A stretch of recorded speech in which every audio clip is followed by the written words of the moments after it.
Okay, welcome to another amazing Maseret class and discussion. And tonight we are going to do the second commandment: do not have any other gods. Lo yeh lecha Elohim acherim al panai.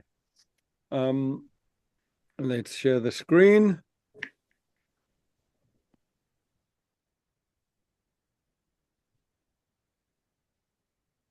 Okay.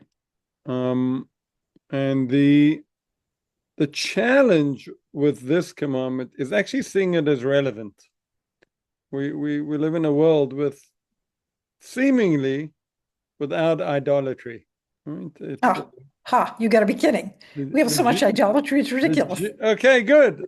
But you're talking about it in the figurative sense, not the literal. But let's dig into the literal a little bit, and then we'll see what the figurative means. Okay, who wants to read? Renee, go ahead. I will. Okay. And do not have any other gods. Oh, it's enough trouble to have one. Introduction. I think that's there, Renee. What are you reading? Wait, no. It's something from the peanut gallery. Peshat, the literal understanding. Monotheism is the concept that there is only... Lieber's joining. Oh, good. I'll wait. Hi, Lieber. Hi. Hi, Lieber. We're all happy to see you. Yeah. Are you feeling better? Yeah, thank you. Good. Oh, what did I just do? Let me go to... No, Lieber, we start. We're going to do not have any other gods. Okay. Lo yeh lecha, and we're just starting, and Renee's reading. So okay. You should just start again, please, Renee. Okay, introduction. Do not have any other gods. Introduction. Peshat, the literal understanding. Monotheism is the concept that there is only one God who is the creator and ultimate power and authority over our world. As Scott Shea says in his book, In Good Faith, idolatry has always been and today continues to be the most divisive and dangerous ideology in the world. It promotes lies about power and relationships in society. It defies, that is falsely... I should make this a little larger. It deifies, that is falsely attributes superior and inexplicable powers to finite natural processes, animals, and people. It also bestows the authority, that is falsely attributes the right to these beings to use these powers as they choose, simply because they have them. Shall I continue? Well, actually, I want to ask you a question. And I guess my question to you is, if you can, what is the implication of there being one God to you? Let's say I came and I said, well, there are many gods, and started to speak about the many gods. You'd probably like me as well. But now we're speaking about one God. Why is that important? What does that mean, that there's one God? I'm very concrete. For one thing, they can't compete with each other. Okay. I think it means something about the unity of the universe too. Nice. Say more about that. That's a hard one for me. So, I think of divisiveness, and if there was more than one God, there'd be more divisiveness. So one God kind of takes care of everything or envelops everything, and it makes it a whole. Does that mean that in somewhere, somehow, it all makes a holistic, complete picture? I would say ideally, yes. Okay, ideally. Are we living in that? Okay. I like that. I also go there, by the way. That to me is the importance of one God. It's this belief that,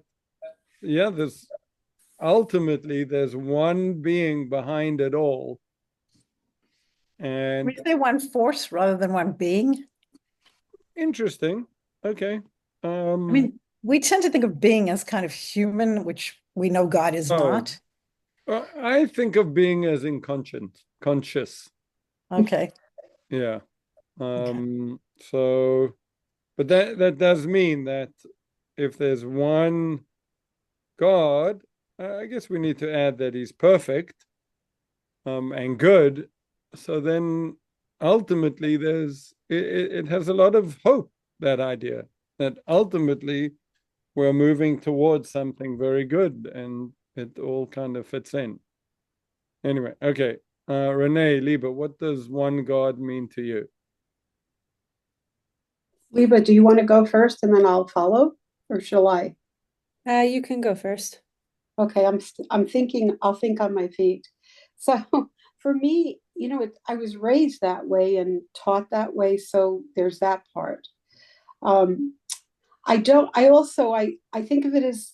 I can't think of it as Evelyn pointed out as a being, but I wouldn't think that we could have any kind of boundary or contract or be able to explore, the behaviors and how to be in this physical world if we had an allegiance to statues and pictures and multiple beings. It would be like confusing. It would be like an amorphous blob. So for me, I what I don't have trouble with a lot is I I don't I was raised to think God is a he, but no, we don't know that. Our conscious that transcends it, I think. It applies to all of us humans. It doesn't matter. So I just think of, I don't know. I have very strong feelings about not worshiping idols. I definitely am not a Jubu or whatever. I don't have yoga figures and Buddhas all over my house. And there's a simplicity in it too. Interesting. That's a good word. point. I like that point. Otherwise, you're confused. And, where do you go? What do you do? How do you behave? How do you approach this dilemma? How do you think of that? So it's like in the profession Evelyn and I are in, you have to have boundaries, right? I mean, there's I don't know if codes. Lieber knows what you do. Oh, well, I'm retired clinical social work. I worked at Duke, where Evelyn also worked 21 and a half years. And I have psychoanalytical and psychotherapy training. That's what I did. Interesting. Okay, fantastic. Lieber? I mean, like Renee said, I guess, questioned it because being raised with it, like it was just really ingrained that we're monotheists. Like it it it was like the basis. But thinking about it, I to echo what everybody said, thinking about what it would be like if we weren't feels confusing. So flipping that around makes me understand that it's important that we believe in one being because it makes sense. Like it gives me a sense of direction. Uh, it's how could more than one being be omniscient, omnipotent? Like if we think of our God as perfect and all-knowing and all-powerful, you can't have more than one of that. Like it logically doesn't make sense. So our conception of God, like almost by definition, has to be that there's only one. And I think it's just, I guess, our basis. And I never really It's a thought funny question, right? yeah, It's an assumption we live with, and we never yeah. hey, why is that important? So It's kind of like the air we breathe. We were all just given it, and it's hard to imagine anything else. right. Right. But it is important. I mean, we all learned the story of Abraham breaking, the all the statues and his father's house when he was young, and Abraham being the first, monotheist. So we all learn that when we're in Yeah. elementary school or even younger. So I think it's obviously very, very important, but I never really like thought deeply about it beyond just like accepting it. So in South Africa, there was an official Christian religion. And when I think about the Father, the Son, and the Holy Ghost, it's like, huh? Excuse me? Where's that come from? Oh, Right. I guess when I think about other religions, then I sort of wonder where monotheism fits in, like other Judeo-Christian religions, how does that make sense? How can there be a son of God? How can there be a father of God? And I always, I guess, thought of it as just different manifestations of the one God. Actually, I think I almost hate to say this, but the little I know, Islam is much more aligned with our belief in don't have other gods than I, Christianity. I think that's Yeah. right. That's my, Yeah. The with my limited knowledge. Maimonides ruled that you may not daven in a church, but you can daven in a mosque. Oh, how interesting. Yeah. That I is, didn't know that. Oh, that I is didn't interesting. either. Who'd want to daven in a church, for heaven's sake? And who would want to Well, daven in a mosque? Are you I crazy? agree. These days, especially. not Yeah. in these days. But one of the other things I remember from my early years in yeshiva is this learning about monotheism as a child. It was associated with a sense of awe and like the one and only and this holiness. And there's just nothing else like it. And with that being said, I never had any trouble growing up in New York City and, as a guest going into another house of worship. Because I never crossed a boundary, I guess, per Maimonides of worshiping in that other, whether it was a church. I don't think I went to any mosques, but certainly churches, when I was a guest. But it never was a problem. There was no sense of duality. And I never thought of the other gods in any way as merging or meshing with ours. And anything that I thought of as our, Hashem being the one and only, or our laws and our rules, it was imbued with awe for me, and it just is what it is. I grew up with the he, but now I'm not very he oriented. I'll be one of the challenging women who thinks we can daven at the wall and everything. So I don't know. But anyway, I'll be quiet. Okay, and I won't respond. Let's go to the let's see the sources. Okay, so Shabbat was pretty lengthy. Shabbat and do not have any other gods are the two lengthy he brought. The others are very short. Okay, so this is a diber, and This is the classic text. I mean, that we all know. Yep, this is it. Yeah. Okay, Renee, you want to continue reading? Source 1, Exodus 23-6, and Deuteronomy 5:7-10, the Diber. You shall not have other gods in my presence. You shall not make for yourself a graven image or any likeness which is in the heavens above, which is on the earth below, or which is on the water beneath the earth.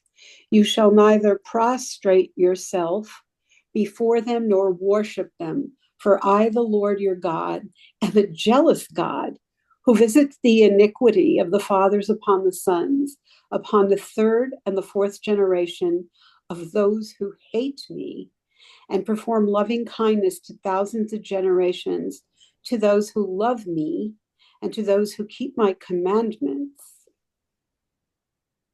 The interesting ending, isn't it? First of all, okay, so one thing just to point out this is a good diber to discuss the difference between a diber and a mitzvah, because how many mitzvot, how many commandments are there here?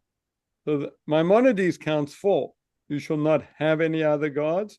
he says is the belief, just to believe that there's another God.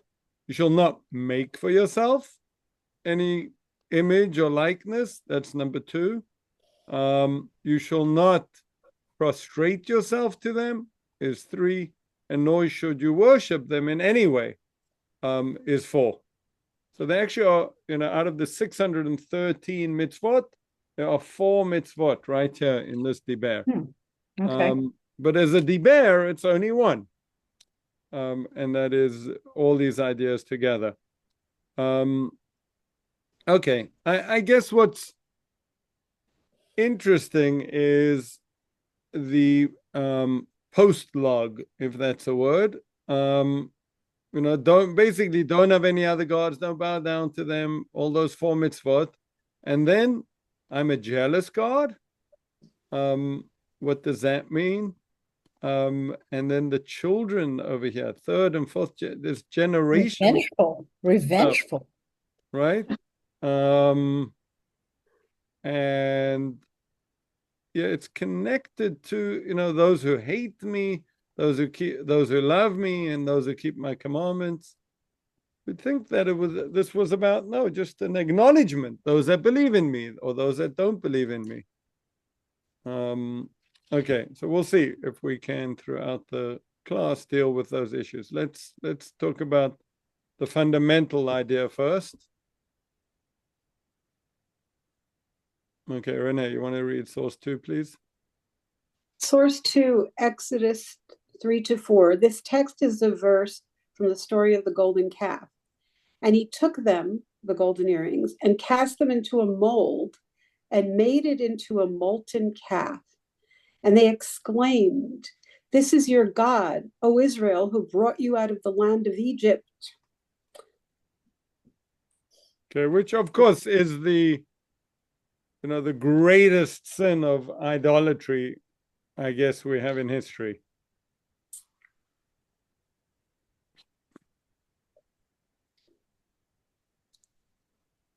Okay, Ramban. Shall we read? Yep. Okay. Rambam, there is no idiot in the entire world who would think that the gold that was used for earrings was what brought them out of Egypt. Rather, they said that the force that the form of the golden calf represents is what brought them out of there. Mm-hmm. So he's really saying that when idols and making these images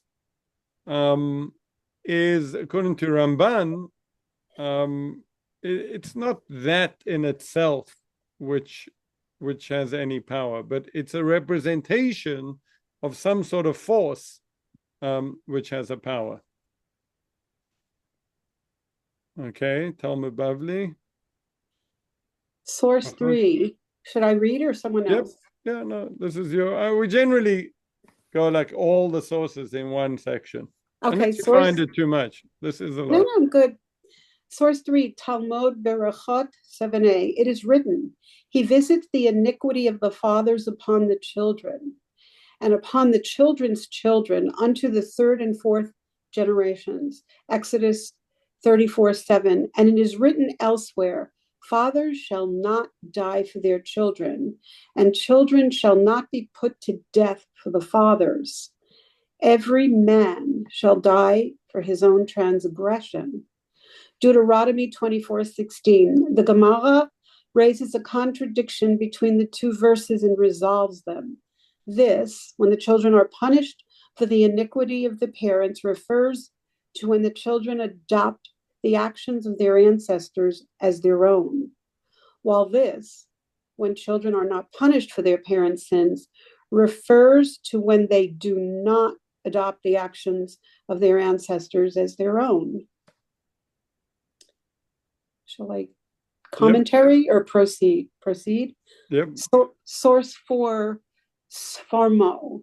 A jealous God cannot tolerate that someone who worships me also worships someone besides me. The reason is that there is absolutely no comparison between me and any other phenomenon in the universe. I am therefore entitled to be demanding for my dignity when compared to another who is not comparable. It's interesting just to understand where this one is coming from. He understood, do not have any other gods in my presence. So, you could read that two ways. I think the simple way, maybe to read it is, or the way that we've been educated, is don't have any other gods because you're in God's presence, right? God is the one God, and you're always in His presence. Don't have any other gods. Where the Sforno is saying, no, in my presence, this is talking to someone that believes in God, but they're going to go and make other gods as well, right? Question. Why are you writing God rather than God G/D, which is what we were taught? Yeah. Where? Are you, There? Yeah, in a number of places. Uh-huh. So the reason why God's name is not spelled out, right, in certain places is because you might come to erase it, or you might come to throw it away. But I felt like in a Siddur, it has God. It doesn't put a G-D in the Siddur. So I felt that since it's going to be published and hopefully people take care of it, it doesn't need it. Okay. Okay. Okay. Let's see the conversation here. What's the difference between a symbol and an idol? Can symbols become idols? Yes, I think they can. And what's the turning point? Ooh, I am so tired. I think when a symbol becomes an idol, I don't know. Anybody have any ideas on that one? I think the idol the idol is the God itself, right? Like the idol is almost like Oh, like the golden calf, yeah. yeah, like you think that there's some sort of spirit in the idol and that there's a godly spirit in the idol, and you pray to it like as if the idol itself can help you. And a symbol Is just a representation of Mhm. of whatever it is that you believe in. Nice. That's what I think. I've never heard an intelligent answer to this question. I think it's a good question, but that's really good. Thank you. Okay. Think about times past, both past and present, when societies have ascribed ultimate power to finite ideas or people. What are the ramifications for future generations? Well, it's interesting, right? Because we had this conversation about one God, and it was a funny question, like, what do you mean? Of course, it's an axiom for us. So I guess people that grow up in idolatrous cultures, they also get that. They grow up and they're taught and they accept it, and they continue that. What do you mean by finite ideas? Like things that don't go on forever? I guess so. It's part of this definition from the introduction about the idea of idolatry is ascribing some worldly force, some part of the bigger picture as its own entity, as its own. So in that sense, if God is the only truly infinite being, everything else is somewhat finite. It's a difficult question. I'm not sure. Okay, let's see the other ones. You can also think of finite as concrete, more concrete. I mean, it has a Yes. beginning and an end. Which, yeah, my father always thought that that was why Christianity focused on a man. Uh-huh. Because as we discussed last time, right? God is a little obscure. We don't understand much about God. Yep. And people don't like that. It's no, hard. It's right. difficult. Yeah. Okay. I'm not sure I like that question. Do you like the Sforno's answer? The concept of a jealous God is difficult. Perhaps it helps us understand the severity of idolatry. The Sforno attempted to deal with this. Is his explanation satisfactory? And Let's the go back to it. Sforno's is you can't compare me to another God. That's not right. I mean, I kind of like it. I mean, I think we think of jealousy as like envy or coveting something. Like I'm jealous because I want it. But Sforno is saying that's not what God means. God is saying here that what jealousy means here is God is saying there's no comparison. And how could you even look at any other, Right. how could you worship anything else when you have me? So I think it's a good perspective. It's a good way for us to interpret the language. Right. And maybe sometimes I think jealousy could be used in English as like a jealous husband, where you're protective over, where the husband is protective over his wife and is protecting that relationship. Maybe Right. it's that usage. Right. Okay, let's go to the next bit. Who wants to read? Also, I'll read. text. Introduction, Yesod, the underlying principle. The greatest mystery humanity has sought to answer throughout history is the question of who or what is ultimately in control and has authority over our world. Who do we turn to for blessings and healing? Who has the ultimate moral authority, the power to decide what is right and wrong? Where will we find our ultimate fulfillment? Monotheism's answer to all these questions is one God. Looking to anything else, be they entities or ideologies, is disastrous. Idolatrous. Idolatrous. What did I say? I don't know. And its practical expression, idolatry, originated when people started to ascribe power to the heavenly bodies and the powers of nature. It then developed into the worship of physical representations of these powers in the form of idols.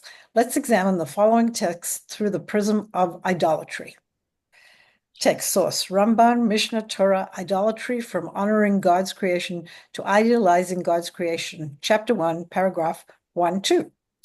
In the days of Enosh, a grandson of Adam, the sons of man erred exceedingly.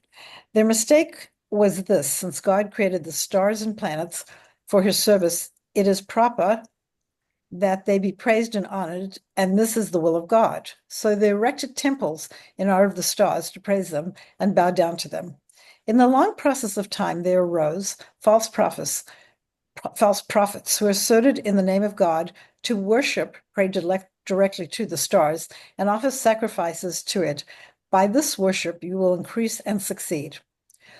After the lapse of a long time, the name of God was forgotten, and they gave him no recognition. As a consequence, all the people of the earth only knew images of wood and stone, which they were brought up from their infancy to bow down to worship, and to swear by their name. The world continued its course until the birth of the pillar of the world, Abraham, our father, who found the true and just path from his own correct understanding. And he knew that there is only one God who guides and who created the sun, that he created everything and that there exists no other God besides him. That was a mouthful. It is. But I tell you what I took from it, just listening again, is I think we mentioned this before. We are physical and we live in a physical world. And when you have represent, physical gods, well, you'll stop there, right? It's so much easier than relating to this invisible God. Mhm. So, this maybe again, that's the importance of this, that God is saying, no, no, no. Like you have to keep very far away from this. I actually have a friend, Liba might know him, Maury Garten, who, when we started learning, our first project was to learn the Chumash. So every week he would read the Parsha and we would meet and he would write down questions and we'd discuss them. And we went through the whole book. So at the end of the book, I asked him, like, step back and what do you think this book is about? What is the book? It's a story, but laws, and it's not a simple book to kind of categorize.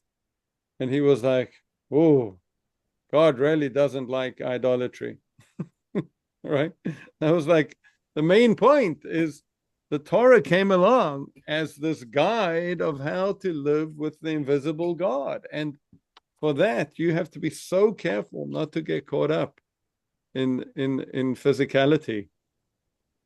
Because we are prone to that. We're okay.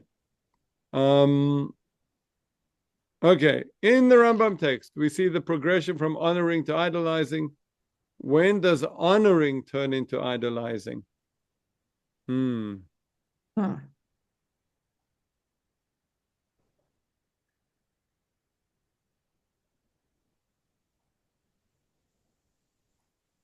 When does honoring whom? Are we talking about honoring a human being? Yeah, fine. Let's talk about honoring a So human being. certainly in the Jewish communal world, we see examples of that because sometimes we ascribe or project extraordinary powers and status onto humans, and it's beyond the mitzvah of what they did and what they're being honored for. There's a line, I think, and so then that person, is it accurate maybe to say they become holier than thou, or you in the eyes of their followers, for sure. and that's not, then what happens is there's risks, of course. It crosses a big line. It's not healthy for us as a people, for Israel, or just the community. You miss out on the true relationship with God. Right. And the whole essence of what a mitzvah is, to do good for. Right. So my understanding of idolatry is this. It is the question of who is a God. But that question needs to be kind of broken down a little. Because what do gods do for you? And ultimately, they're in control. And that means that, our fulfillment or what we want or A destiny, our lives. Our destiny is in their hands. Uh-huh. When you go from honoring to idolizing, you start to ascribe that power to them, that they are what I need in order to be successful or fulfilled. So anytime you hear anyone saying, if only I won the lottery, all my problems would go away. Money's going to solve all my problems. Or all I want is, to get married even. A relationship is going to solve all my problems. That, and I'm not going to say it is idolatry, but it goes over into the idolatrous thought pattern. And that is that there's something that it's not part of the bigger picture. It is the picture. Idolatry is the mistake of confusing the means as an end. So we'll speak about money. There's a whole section here about it. I would imagine in America that's idol number one. I would think so. Although Root of all evil. although yeah, okay. So it would be that yes, money has power, but only as a means to an end. And even without that power, maybe I can achieve the end another way, or there are other ways to achieve it. So if the purpose of my life is to be fulfilled through living a dignified, elevated life, yes, I need money, but that's just a means to doing it. It's not the purpose. Okay, that's kind of my thinking about it. Let's look at, we'll come back to that one. Yeah, let's do this one because it goes straight into that. Introduction, one of the most common idolatry. Hang on, it's Liebe, you want to read? Sure, go ahead, Liebe. Okay. One of the most common idolatrous practices is glorifying and ascribing excessive power to money and authority to those who have it. Tradition says that this problem will be solved at the time of the Messiah. The following texts discuss the idolatry of power. Source 1, Rav Nachman of Breslov, Likutei Moharan 13. When the Messiah is revealed, the lust for money will be eliminated. As it is written in Isaiah 2:20, on that day man will throw off his idols of silver and his idols of gold. Okay, which of course is his Hasidic reading of the verse, right? The verse says idols of silver and idols of gold. They're made out of silver and gold. And he's like, yes, exactly. That's what you're worshiping, the silver and the gold. Okay. Source 2, Voltaire. Don't think money does everything, or you are going to end up doing everything for money. Okay.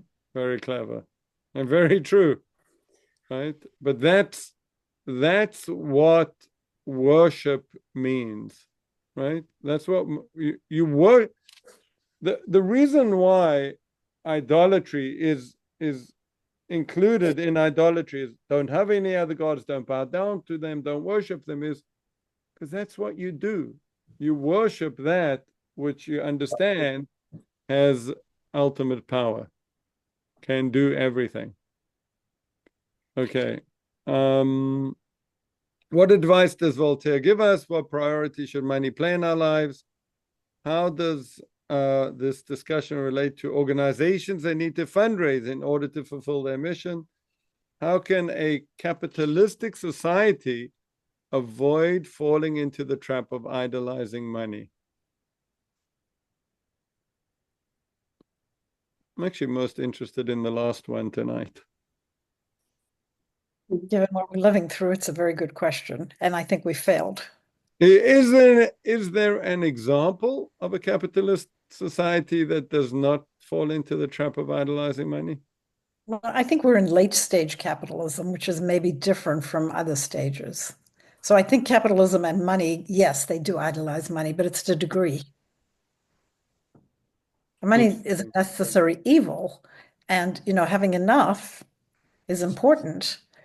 But I think at this point where we have these oligarchs holding so much of the wealth, we really are in a different situation. We've been there before. When were we there before? In the 20s, Ring 20s. That's what it looked like. A few people had all the money. I wasn't there, but that's what I hear. Yeah. Yeah. Yeah, I wasn't. Don't worry. The robber barons. The robber barons. I mean, so there's an excessive accumulation of wealth amongst a small section of the population. I mean, I think Judaism is kind of set up. I'm not great with all of the terms, economic terms, but I think the Talmud really sort of teaches us rules for business transactions, and basically how to have a free market society without falling into, and how to have business deals and conduct yourself properly, and do it in a Torah abiding way. I don't think that they assume that we would be like all equal financially. I think Right. there's no assumption of that in like the Talmud. There were always people who needed charity, and we have like, we're supposed to give tzedakah, and there's commandments on giving tzedakah. So I think I can't really comment on capitalist societies examples, but I think as a Jew, I think if we follow the rules that are laid out for us and do the best we can and continue to believe in God and continue to, do what we're supposed to do, I think it's possible to still Mm-hmm. be a capitalist and earn money without idolizing money. Like, I don't think that they're mutually exclusive at all. I don't think that that's what the Torah expects from us. I mean, obviously you need to earn money in order to live in this world that we're living There in. certainly are people who idealize money, and I think we're seeing some of that now. It's all about money and the corruption and it's pretty stunning. May It I really, say something on the other side of it, though? So go for it. in the conversation, the second one is, how does this discussion relate to organizations that need to fundraise in order to fulfill their mission? So, for example, in Israel now, I definitely am focusing on donating where I see that the larger percentage of each dollar is going to the mission or the cause. So whether it's lone IDF soldiers that need counseling, there's the Jerusalem Center that partners with my graduate school, Wurzweiler, and they have a mental health clinic. So in that sense, if you really are a good Jew and you're using money in the way that it's meant, you would, even if you're a capitalist, you're donating to an entity such as that. I mean, there's a myriad of examples. I don't know if I'm getting it, but it's that's not idolization of money. It's using money to do the ultimate good. It's not and it's not misusing power or anything. It's not having a fancy event where 80 cents of each dollar raised is going to like some fancy schmancy dinner and hotel and everybody. Or the CEO of the organization rather than the mission of the organization. Yeah. And so that's the part of it that there's good. And what I'm hearing from you, Renee, is, sometimes in a capitalist society, and this might be happening in America to a large extent, is, it's just almost a very simple belief that the more money I have, the better off I'll be. I'm even the way we speak, I'm well off, or I'm better off. Like, there's so much more to life. Well, there's your physical well-being, your emotional well-being, your intellectual well-being, your spiritual well-being. And this is one part of it where it's become almost like the blanket. That's what you need to look for. And I think that's what we're not trained in. That's what we don't speak enough about, is prioritizing that which is truly important. Because also that's what idolatry does. It gives things the wrong weight. It gives too much weight to things that don't deserve it. Okay. This is an interesting aspect of idolatry. This one over here. Go on, Renee. Are you talking about So perhaps you will eat? No. Oh, from the yes, yeah, introduction. yeah. Mm-hmm. And not So only, if you're looking in your book, I went back to page 6. oh, I'm sorry, I'm looking on the screen. Yeah, So, yeah, fine.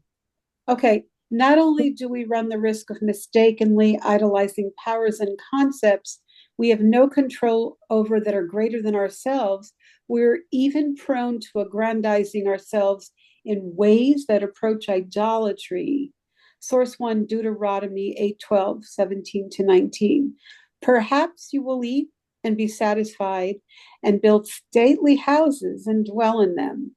And you will think, my strength and the might of my hand that has accumulated this wealth for me. But you must remember the Lord your God, for it is he that gives you strength to make wealth, in order to establish his covenant, which he swore to your forefathers, as it is this day. Do you want me to continue or? Yep.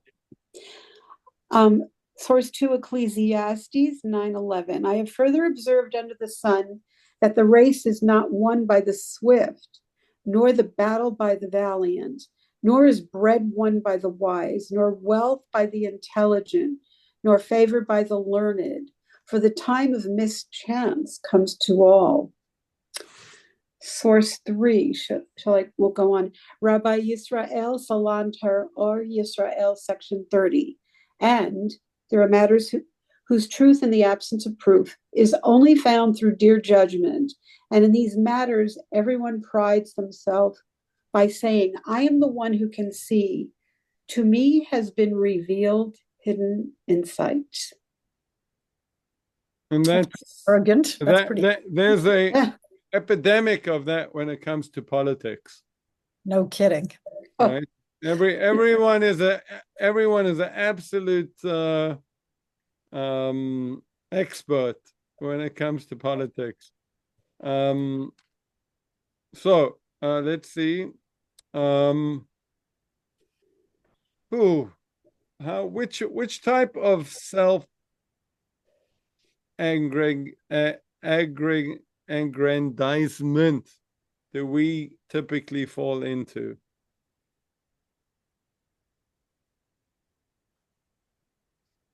I hope I don't go through a rabbit hole here, but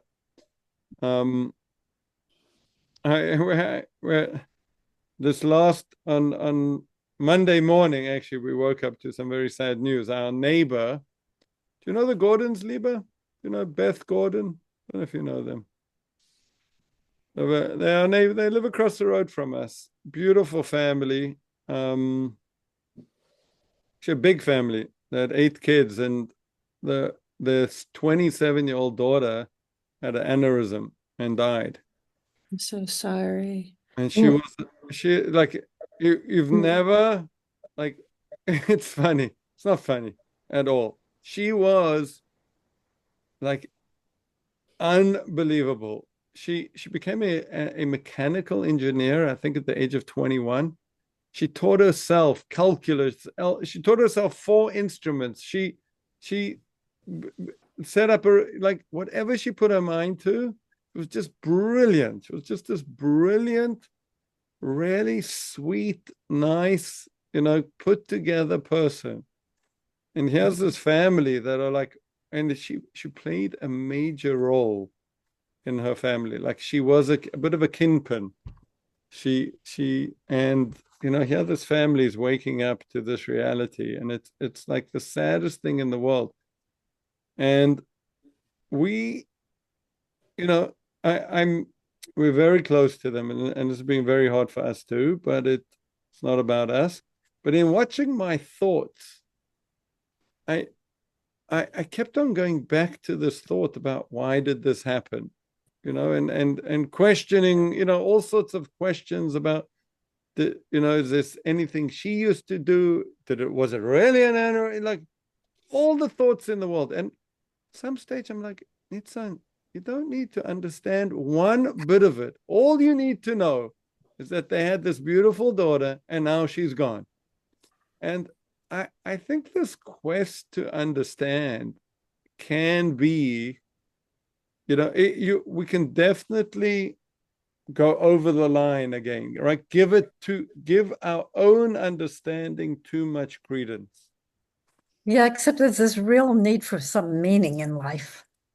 And I think there's a tension between, I agree with you, you can't understand, but I think we also need meaning. And what's the meaning of a wonderful young woman like that suddenly being taken? How do we make sense of that? And you're saying we don't, we just accept it. I mean, I just came from doing a grief group and people struggle with it. Interesting. You're saying that this need, well, I guess what I'm saying is, yes, we are, what do I do with my book? I normally have, oh, here it is. Not far offhand. Right? Oh, Viktor Frankl. Viktor Frankl, yes. And are you guys logo therapists? No. Are you fans? I like his, I've read his book several times. But is our need, our search for meaning, maybe we can overdo it actually. There's no doubt we can overdo anything. That's what idolatry is. It's taking Overdoing one thing, taking one thing that you get some fulfillment from, and then saying everything is there. That's an interesting perspective. I like that. Thank you. Right, because it's not you. Of course, you can't shut your mind off and say, well, I don't understand anything and live like that. Yeah, I don't understand, but it's okay. I have to accept it. I think that human beings have some need for some meaning. Right. But again, yes, we have a ton of meaning, and most of the time we can understand a lot. But not everything. But not everything. There is a time, I think there's a time and a place where you're like, just, I don't need to understand this. Are you talking about Kohelet by any chance? Yeah, again, I think the extremes are what is a problem for humans. Yes. And we really have a hard time balancing things and kind of not being extreme. I think idolatry very much speaks to that, like be in balance. Actually, not so much balance, but focus. Like focus on what you're meant to be doing, on the fact that there's one God. Like don't get, okay. I see we're running out of time. I don't want to go too far. This one is interesting, the idolatry of ideology and the abuse of power. That happens. Let's finish with this one. I like this this one also just because I like the joke at the beginning. Okay, who wants to read it? Lieber, it's your turn. Hashem and Co. The joke is told of the man who died in a flood after refusing all help because he was waiting for God to save him. He arrives in heaven and asks God why he didn't save him. God responds, I sent you a fire truck, then a canoe, and even a helicopter. What more do you want from me? We have explored above that God is the strongest power and highest authority, but that doesn't mean there aren't other powers. How do we relate to all other powers? Source 1, Talmud Nida. Can't read that. Sorry, my cursor's in the way. 72a. What should a person do in order to become wealthy? He, Rabbi Yehoshua, said, do business in good faith. They, the Alexandrians, said, many have done so, yet it did not work. He said he should request wealth from its owner, God, like it says, to me is silver, to me is gold. Why then did he say to do business? To teach you that one without the other will not work. Go on. You know what? No, it's a different point. But it's a really I think this is a really interesting piece of Talmud. We are saying, okay, I am the Lord your God who took you out of Egypt. and don't have any other gods.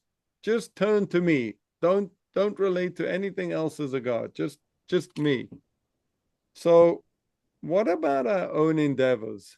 What about the other powers? No, that's an excellent question. No initiative. That's an excellent question. Yeah. Being passive does not work. Does that mean you can just like, okay, God, please provide?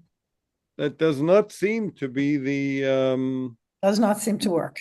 Yeah, it's interesting because during the 40 years in the desert, it really did work. Meaning God provided everything. They didn't work, they had no land to toil. But that wasn't the ideal. They come into Israel and God says, okay, I want you to cultivate the ground and etc. But don't forget me, right? That was the source we saw before. You're going to come and you're going to make all these you'll be satiated, you'll build stately homes, you'll dwell in them, and you'll think, oh, look at me. You must remember the Lord your God, it's He who gives you the strength.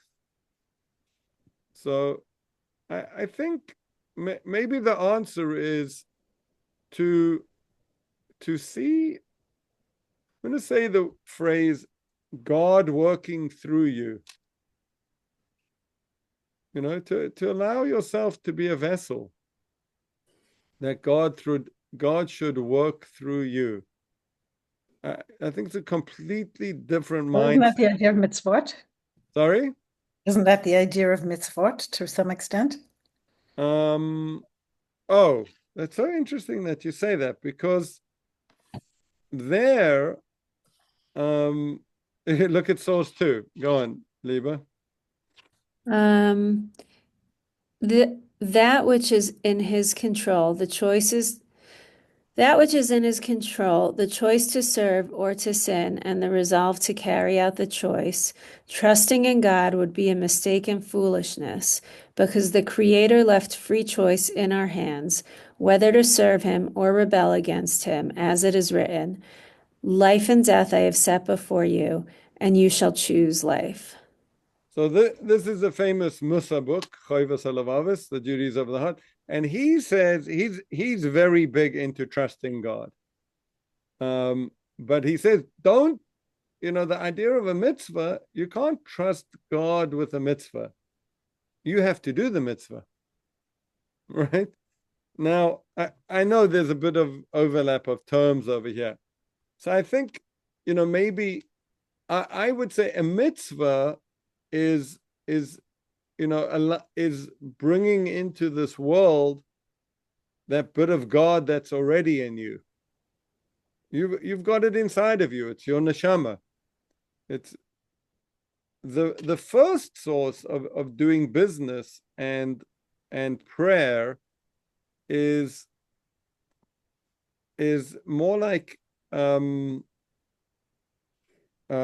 call it in Hebrew hishtadlut. Hishtadlut means you put in the effort, right? You go to work. You put in your effort in relationships. You put in your effort in life. You put your effort into plant that you plant, and then you allow God to, fulfill or bless your endeavors. So again, to me, it seems like it's a matter of balance. It's not all you let God do everything, and it's not you can't do it. You can do everything. It's a matter of balance. You work together. Yes. Ideally. It's a partnership. Yeah, yeah, for sure. Yeah. It's a nice idea, partnership. I like that.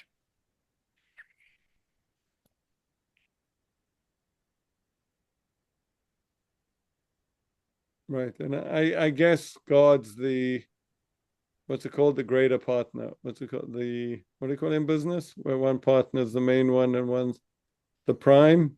Yeah, I can't think right now. Controlling partner? He's a controlling partner, yes. Yeah. I don't know, actually. That's a good question. Is God? I know. I think God's very much into giving us a lot of control. It really is. I don't think the world would be quite like it is if he didn't. So I don't think, I don't think, actually, there's a very beautiful book written by Rav Chaim of Volozhin. So when the Hasidic movement started, the misnagdim, the ones that didn't want to go with it, they needed to bring a little bit of excitement into their lives because the Hasidim were having too much of a good time. So the first one to write a book, kind of in defense of the more traditional approach, was Rabbi Chaim of the Yeshiva of Volozhin. He was a student of the Vilna Gaon, and his the way that he wanted to get people excited was by actually his I think his greatest theory was that God made us the controlling partner, and basically that God reacts to us rather than forcing us into anything or leading us. God's really given us the free choice and a world and said, okay, go ahead, try and make it better. I'll be with you and I'll bless you, but you're the leader, which is a very interesting theory. It's very empowering. I think that's it's really what he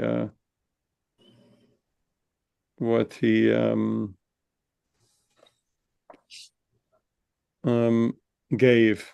Okay, ladies, thank you very much. Thank you. Thank you. Let's just try turn this. I think the hardest thing with idolatry is to, like any of the other negative ones, is to turn it into a positive, right? So if we're not meant to have idols, what are we meant to do? Serve Hashem. Sorry? Serve Hashem. Right. Worship Hashem. Be very, I would say, very sure, aware, acknowledge, very focused on our relationship with Hashem, actually. Anyone else? Where does this lesson take you? I would go back to that there's so much idolatry in our culture, and it's not a good thing. I think it goes back to values to me. I mean, what are the values? The values being money and having fancy things, or the values doing good in the world. That's what it goes back to me. So Golden Cup sort of represents all that fancy stuff, which you don't need, which doesn't really make it for a good life. No. Okay, nice. Renee, where's this taking you forward? Well, it also takes me backward in a good way to my lineage and my learnings from being a little child. And if that's my focus, it is. I've always felt very centered by it. I've never questioned it. I have cousins who have Buddha statues in their house and all kinds of things. And I just feel it's very, I don't know, I just stay true to myself and what is the essence of who we are as a people. And that is my relationship with Hashem in how I live my life. I don't know. It's simple for me. Maybe it's not so complicated. That's good. I don't get derailed. Good. I don't know. It can be. I think there's a great point to that the rest of us are appreciating.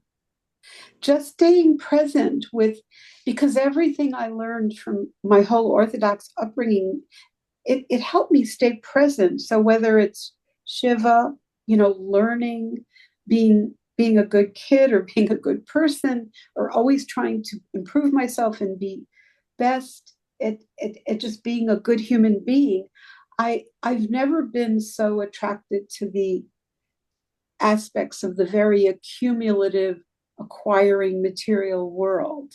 It's important. Generally, Renee, social workers aren't. Just saying. So it helps me, and yes, and being a social worker for the most part is aligned with everything I've studied and learned in yeshiva. All those values, yeah. And who my people are, what we come from, what we survived. And so in that sense, it's tragic, but it's very simple to stay true to that. And I don't know. I don't mean to be superficial about it. I mean, not superficial, but to make this so simple. But for me, it just feels it's a certain way of being and relating. That's part of my relationship with Hashem. Okay. I need to go. Great. Sorry. Bye. Thank you all. Night. I will Thank talk. you. Bye. Thank you. Everybody. See you next Bye. week, hopefully. Next week, we good? I Everyone? can't. I'm sorry. I have It a would be meeting. better for me not to do next week too. Okay, so we'll take a break next week. We'll do the week Okay. after. I'll send out an email. It's Okay, Shavuos thank the you. week The after. week after Shavuos? Okay, after Shavuos, we'll do it. After Shavuot. Okay. Okay, Be well, everyone. you Bye. too. Bye. Thank you. Thanks.